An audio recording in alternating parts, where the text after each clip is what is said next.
going to tell you today how to sign your first 5 high ticket clients. By the end of today, after watching this video, you're going to have your niche, you're going to have your offer and your price points, content plan of what you're going to post, and what little marketing strategy to get those people. That is how you can secure your first 5 high ticket clients. And if you're selling something for 2 grand, that is 10 grand. What's going on, guys? So I'm going to tell you today how to sign your first 5 high ticket clients. So when I say high ticket, I mean something over $1,000. For context, I help fitness coaches basically make a living and live the lifestyle they want from fitness coaching. So I've done this with a lot of people. I've made a few million bucks off fitness coaching myself. So I'm going to share with you what I think are the most kind of important steps. I want to break it down into 5 steps. So I want to keep this pretty casual and I'm just going off the cuff. I know the 5 steps, but I want to deliver it in a way that makes sense to me. So it's relatively unscripted. I hope that helps. This is meant to be a podcast. So if you're here and you are ready for today's video, then show some love below. Subscribe, give it 5 stars. Hopefully it's decent content. Number 1, first thing we need to do is pick a niche, sort out your niche. So if you don't know what that is, I'll quickly give you a rundown. Your niche is essentially your target audience that we're going to market to. So your target audience is important because it's going to help you differentiate your service. And if you say you only work with a specific group of people, like I only work with men who identify as cats and have a furry tail. If you say I only work with those people, if you got one of those guys who has a tail and then he sees your ad pop up, he's gonna be like, damn, this guy gets me. He knows I want kibble. He knows I like,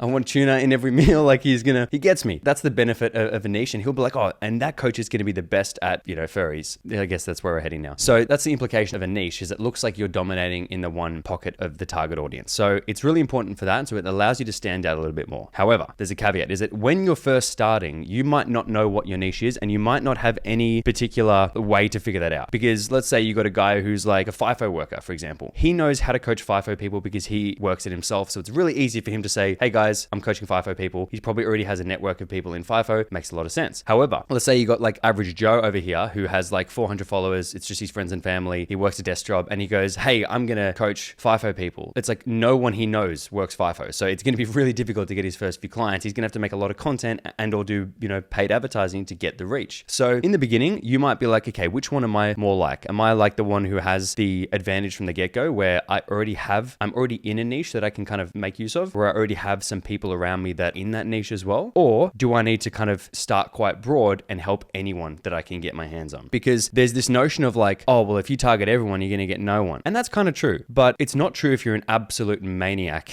in how you get like basically market and sell, which we're going to get into in a second. So if you are willing to go, you know what, I'm willing to be an absolute maniac in how I market and sell, you can pretty much target anyone, because out of 100 people, you're going to land some people, right? So if you have a niche, cool, that's great. If you don't let that stop you from moving on to step 2. Step 2 is creating your offer. Now, 99% of people underprice their offer and they'll have a pretty bad offer. And it's really like there's books on offer creation. There's so much you can learn about offer creation. And there's like a lot of ways to fine tune it, but I'll give you a really easy simplified version. Your offer is what you're selling in the market, right? So let's say for fitness coaches, this is your service, your fitness coaching service. It involves the promise of what they're going to get. Basically, it involves price. It involves maybe some extra bonuses. It involves some urgency and or scarcity. All of these components of an offer are going to help you sell it. Even the price can help you sell it. But the component of the offer that is probably the most important is the promise. It's like, what are they going to get? So where fitness coaches suck is that they'll go, my offer is check-ins and nutrition and meal plan and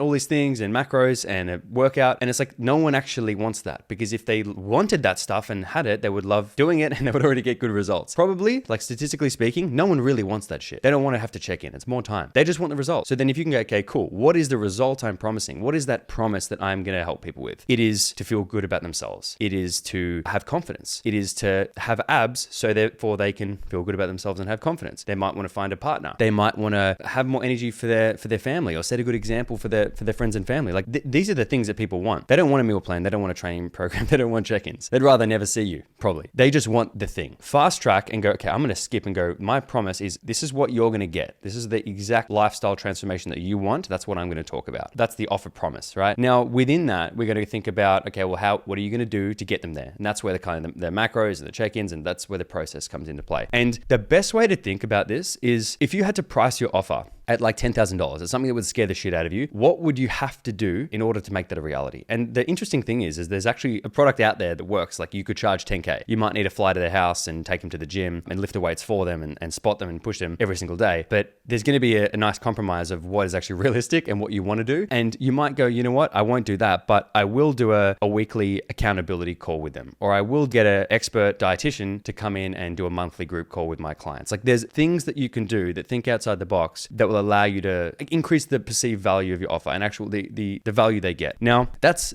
just creating a good service. That's pretty much what we're doing, is creating a good service and getting them results. If you can get them results quickly, it's going to work much better anyway. That's part 2, is the offer. Now, within that is the price, because this is the other thing that everyone gets so wrong, is the price of your coaching, if we're doing fitness coaching. And traditionally, it's been compared to personal training of like, okay, well, if I charge $70 a week for an in-person session at 1 session a week, I have to do a downsell of $50 a week for online because I'm not in person. And it's like, no, that's not it, because we've got online and in person are entirely different. Online, we are taking more responsibility for every aspect of that person's life when it comes to fitness and health. So with that comes a higher surcharge. Like I've said a million times, if you've spent 10 years of your life going through all the learning stuff, like all the phases, even training yourself, years of feeling shitty. Like I'll give you an example. I spent maybe 20, 30 grand on learning about business, right? Like I've spent probably 30 grand learning about business. I spent $500,000 on things that I could have avoided. And that's the truth. I've made some very expensive mistakes. I've spent 3 years getting one business to where it is now, right? When I started, I've spent 8 years getting my fitness coaching business to where it had to be to make millions. Like I've spent a lot of time and probably $1 million.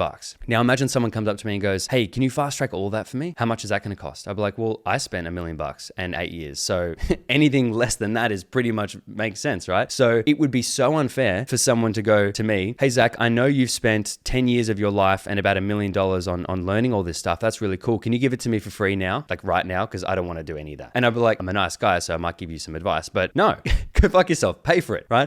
It makes sense. I've spent $1 million and years of my life. I wish I could have spent 10K, 20K on something and saved all of that. It would be amazing, right? So that's the value of that's what I put into it. And now I can sell that for whatever I want, because I can sell that information that took me so long. As long as it's under $1 million in 10 years, pretty much I'm on par with the value I paid, right? So that's how I want you guys to think about your service, is what have you sacrificed to get to where you are now? What did you pay in time and in money? And what is that worth to you? What is your time worth to you now? And what is your experience worth to you now? So I speak to so many coaches who are like so good at what they do, and they've spent like 15 years experience. They know so much. They've dealt with so much shit, and they still charge so low for their time. And I'm like, how is your time this worthless to you if you're willing to give it out for $50 a week and someone can access whatever they want? I'm like, it doesn't make sense. You have to value your time much more. And often that just comes from a lack of awareness of what your time's actually worth and what's gone into it, right? So hopefully this kind of spurs a bit of thought of, okay, well, what is my time worth from the standpoint of what has gone into this? And also, what's the opportunity cost of spending your time elsewhere? Like for me right now, for example, if someone wants to spend an hour with me every week, where could I spend that hour if I wasn't spending it with them? I could generate X amount of dollars somewhere else, which I would be doing. So it's the opportunity cost of time as well as what you've put into it. So there's a whole number of reasons why we can increase our prices, but I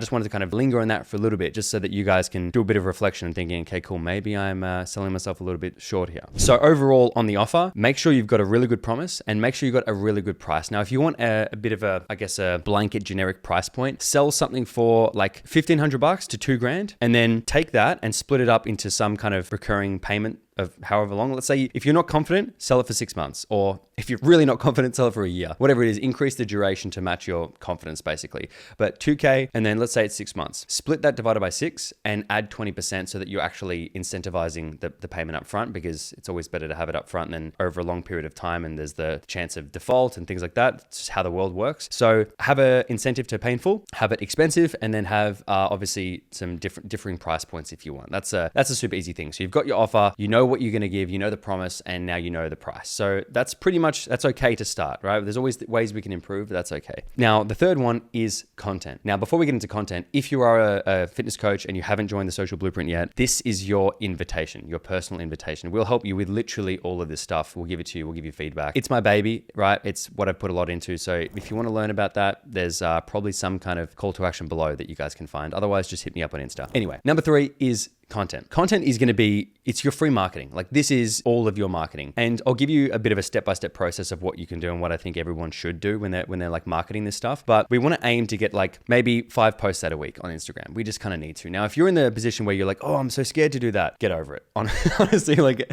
should have said that a bit better, but just get over it. Because if you're scared to do this, you're scared to make money, like at some point you're just going to have to get unscared. You just have to do it. So if you're there now, just let this be that your sign to just get over it and just film the video, post the thing, rip the band-aid off. You'll thank me later. If you're already at the stage where like, no, I am posting, but maybe it's not landing or the content sucks, try and get good at it. Don't like reduce your expectations, and every video try and improve it. So like we're just trying to add value in our content. That's all we're doing. We're trying to connect. We're trying to add value. I like to split content up into 3 different pillars. We've got kind of personal content, which is anything. It could be like funny things, could be like skits, could be documentation, like just morning routine, what you do before gym, like anything. You can film anything. You're not as boring as you probably think. The second one is proof. This is if you have any testimonials or your own transformation stuff, like stuff that proves you're a good coach in whatever you do. That's great. And then the third one is just value, just straight value. This could be like informative. This could be entertaining on value, a combination of both. But the value side is just to show your credibility and also show to people that you basically know what you're doing and you're helping them. If you can just help people, they're going to want more of it because they're going to be like, oh, that's so good. A, I trust him, but B, I want to give back a little bit because I just want to say thanks. Like he's helped me so much. She's helped me so much. I just want to kind of give back a bit and see what else there is. So there's a bit of reciprocity that goes on. If you're helping people, like they're going to want to sign up to your stuff. They're going to want to thank you. And it just kind of trickles along. When I made hundreds of YouTube videos helping people, just strictly adding value, every now and then, of course, I do call to actions and hit promo here and there, but I'm just helping people for hours. If someone binge watches videos and gets a ton of value from my stuff, they're going to want to thank me. They're going to feel obliged that I've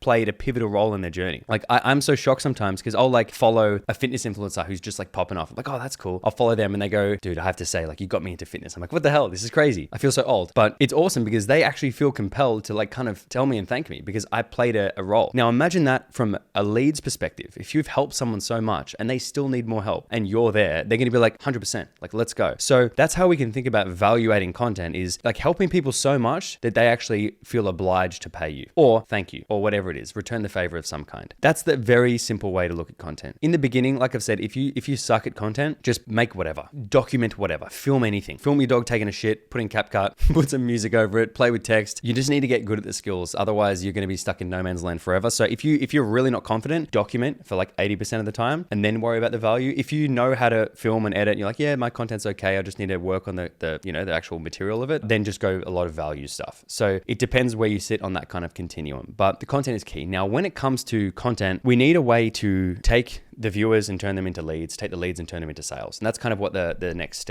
couple of steps are, is leads and convert. So the final note on content is that your stories are going to kind of be the bread and butter of taking people from viewers and giving them that invitation to do something about it and become a lead. So step 4 is your lead generation process. Now you can have a lot of followers, a lot of eyeballs, a lot of views and no leads because no one really cares and no one has the chance to do anything about it. And this is one thing I see in the fitness industry is that people think if you have followers or if you have people watching your stuff that, oh yeah, you're sweet. It's like, no, that's only half the battle. We actually have to turn them into leads. And we do that usually through stories because using posts as lead gen is not really advantageous because people they're not there. Unless you do a mini chat, which is okay. But typically stories is where it's at. And you can have a whole bunch of stories like your normal day, just documenting things. Here's what I eat. Here's my gym session. Here's a little tip. And then you can have one that's like, here's a CTA. And then your CTAs can be super targeted. Like we give you guys heaps of them in the blueprint. So if you guys are members, like it's in the portal, but there's a lot of different ways of saying the same thing. There's a lot of different ways of putting your invitation out. Like the classic one is like the 5 guys post. Like I'm looking for 5 guys who want that dream outcome. Like you already did it in your promise, in your offer. So I'm looking for 5 of the niche who want that promise and who want to really solve the pain point. Like that's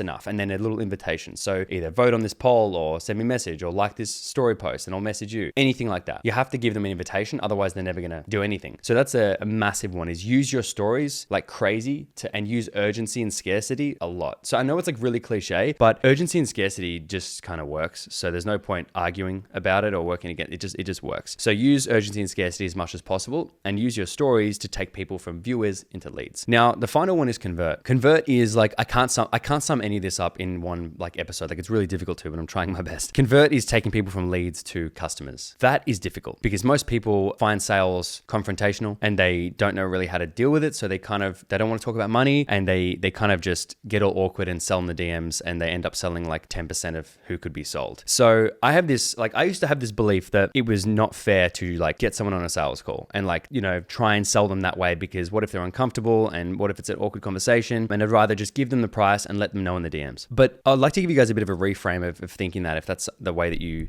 think, because this is why a lot of people sell in the DMs is lack of confidence. They feel like, oh no, I just want to do the right thing. It's like, if you do the right thing and tell people, hey, my program's $2,000 to get that dream outcome that you just said, and they go, oh man, yeah, shit, that's $2,000. Okay, I'll think about it. It's a fair bit. Thanks, man. I'll let you know. They get so price shocked that they never do anything about it. And they go, oh, no, I won't do it. I can figure it out myself. And they just go down this path that they were on previously of like, oh no, I'll do it. I know what to do. I'll do it myself. And then what happens 6 months later? Where do you think they're at? Do you reckon they nailed it? I don't know, maybe. But if they've been there for 3 years, stuck, still bad, statistically, they're going to stay there for another 6 months. Because if they already had the tools and the know-how and the willingness to get out of that situation, they already would have done it. And that's something to just kind of accept. Now, if you tell someone that, some of them might be like, oh yeah, you're right. But most are going to be like, fuck you. This time's going to be different. And then they're going to go off on that same tangent and go downhill again. And it's kind of what happens. So if you had a crystal ball and you knew, look, this $2,000 right now, it's going to make this guy really uncomfortable. But 6 months later, once he gets that dream outcome, and if he knew that he couldn't have done it without it, he's going to be so thankful. If you knew that, right? How would you approach that initial conversation with the guy? Would you let him just stay where he is for 3 years and feel shit? Or would you do your best to inform him of the value and allow him to understand your crystal ball and where he could be? Because you know it's best for him. You do that one. And that's where a sales conversation is really important, because we don't think about sales as like, okay, let me try and get this guy's money as fast as possible. It's like, no. We think about sales as, let's try and get it all out there, all of the weirdness, all of the defense mechanisms, all of that like self-conscious stuff that no one really wants to address. Let's actually bring that up a little bit and let's talk about it. And let's see if your best bet is doing what you've been doing, or if your best bet is doing this. And here's what this entails. Do you think that's going to help you? That's basically it. And there's a ton of ways to get good at this stuff, but it's important to understand the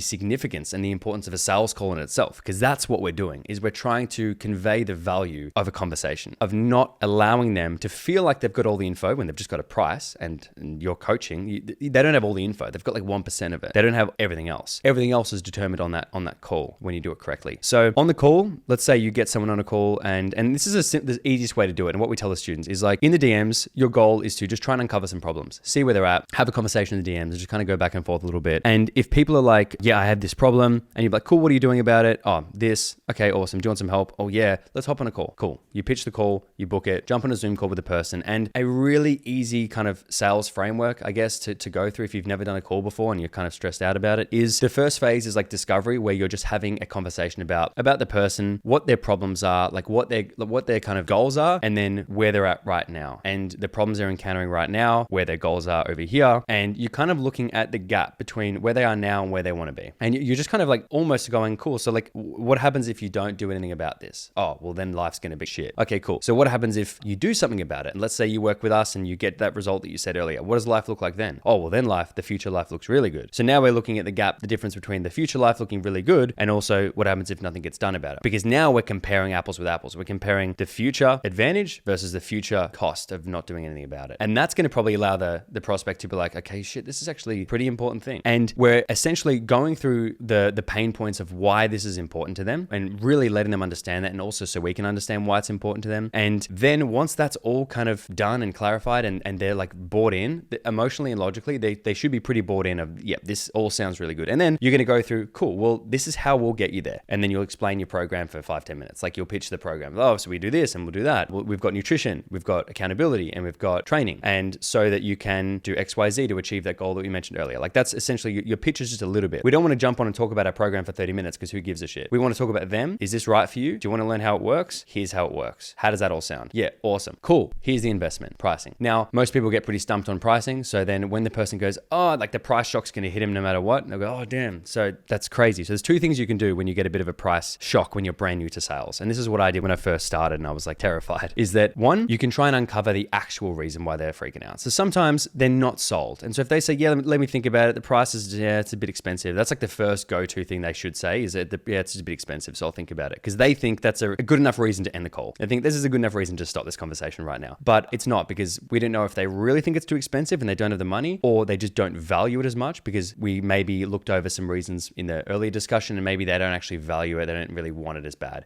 So we just got to figure out which one of those it is. So a really easy question that you can ask when people say, yeah, it's just too expensive, I've got to think about it. You'll be like, yep, awesome, makes sense. Can I ask, like, price aside, like money aside, do you think this is actually what you need though? Like, do you think this will help you? That's all we need to ask. And based on how they answer that question, we can then take the next step. Because if they go, oh yeah, literally, like it's just money. Like I love it. It sounds awesome. I love this. And if they say, yeah, it's great, you're like, why do you think it can help you? Oh, because this and this and this. And then you'll be like, okay, cool. They're pretty locked in. It is logistically money. Now we can go down the path of being a little bit resourceful with our payment options and asking for a payment plan and things like that, and reminding them of the value and the reason. That's going to help a lot. Whereas if they answered your question of, price aside, do you think this is actually going to help you? And they go, yeah, nah, you fucked it. At some point, like that hesitation, that kind of like, yeah, that questioning, like they're not sold. And so then you have to kind of backpedal a little bit and go, basically try and uncover the real objection, whether they have a bit of fear, maybe they don't think they can do it, maybe to the main presentation, I guess, of like, okay, well, which is the objection, right? So there's a lot of different objection handling tools that we can use to identify it, but usually if it is strictly a price thing, you can ask for a payment plan. Now, the second thing that I would do is when I started, I would be terrified to pitch an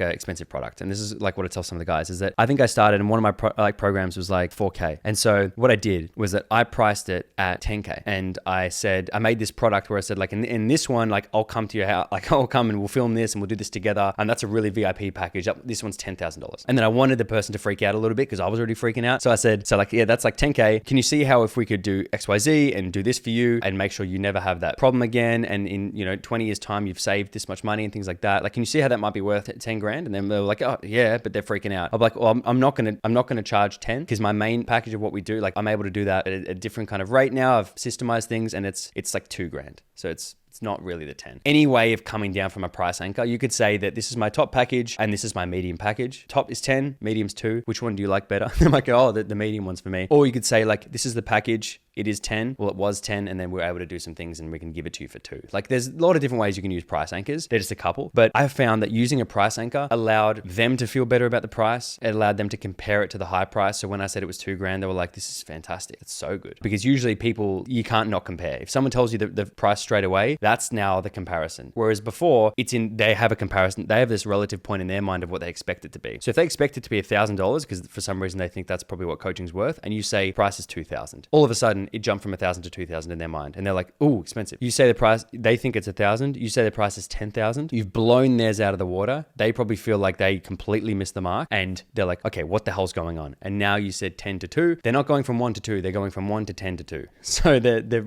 point of comparison is entirely different, and you're able to control that. So a lot of top salesmen, I don't see using price anchoring a lot, but personally, I love it, and it helps a lot. And the key is to be genuine about it. Like, don't inflate things for no reason. Like, either have a product there that is the high level, the high end that they can pay if they're willing, or have the value of maybe what it is valued at literally, and then you can come down from there. So that's kind of a bit of a 101 on pricing, on sales. I thought I'd give you that just because a lot of people have these extra questions on what should I do for the sale? What should I say? This and that. So I wanted to give you 1 or 2 things that you could use. Guys, that's it. I mean, what have I got as a bit of an overview? We've got niche, offer, content, leads, convert. So what I would do if I were you guys is go, cool, we're going to put all these things together. So by the end of today, after watching this video, you're going to have your niche, you're going to have your offer and your price points. You're going to have content plan of what you're going to post and how many CTAs and what little marketing strategy to get those people. You're going to get those people in your DMs and you're going to try and have a conversation and try and get as many calls booked as humanly possible. Then you're going to get them on a sales call and you're going to basically go through what I mentioned. You're going to go through the current situation, the problems, why it's important, what the dream outcome looks like. Here's how we take you there. Here's the price. Do a bit of objection handling if you want. And that is how you can secure your first 5 high ticket clients. And if you're selling something for 2 grand, that is 10 grand. So if I can make you 10 grand from this one video and you're an online personal trainer, imagine what we could do if we work together.